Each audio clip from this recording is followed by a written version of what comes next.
Good morning and welcome to today's Kid Slot.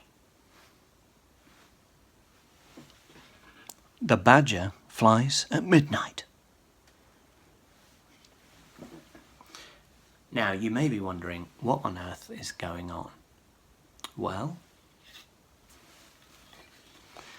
I am a top secret agent, a spy, but shh, don't tell anybody.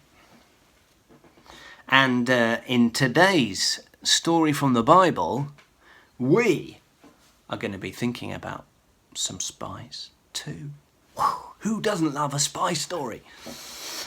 Now, before we get going, I can see that some of you are probably a bit not convinced about my spy credentials. So just check this out.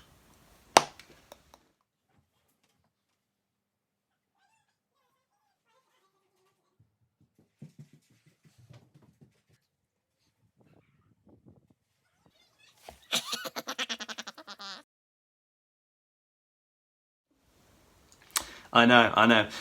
Some pretty impressive hiding skills there, I'm sure you'll agree. Well, today's story, we're going to come across 10 spies who were probably all right at spying, but didn't trust God, have faith in him, and 2 spies who did trust in God. So let's go hear about Joshua and Caleb. God told Moses that it was time for the children of Israel to go to the good land he had promised their ancestors. Choose 12 men to spy out the land, God said. The 12 men went to Canaan and saw how well everything grew. The cows were fat, the corn was tall, the gardens were full of fruit trees. And the grapes on the vines were the biggest they had ever seen. 2 men carried bunches of grapes on a branch to show Moses. But when the spies saw the big walls of the city, they were scared and said, "We could never live in this land. The people will be too strong and will fight us." They went back and told Moses all they'd seen. "The walls of the city are too high and the men of Canaan are as big as giants. They would be too strong for us," they said. But Joshua and Caleb showed Moses the figs and the grapes and the pomegranates which grew so well in Canaan. "This is good land God has shown us," they said. "There is milk and plenty of honey too." God has always looked after us since we came out of Egypt. Let us trust God to give us this good land as he promised. Well, there was quite a difference between those 12 spies who went out to look at the land that God had promised to his people.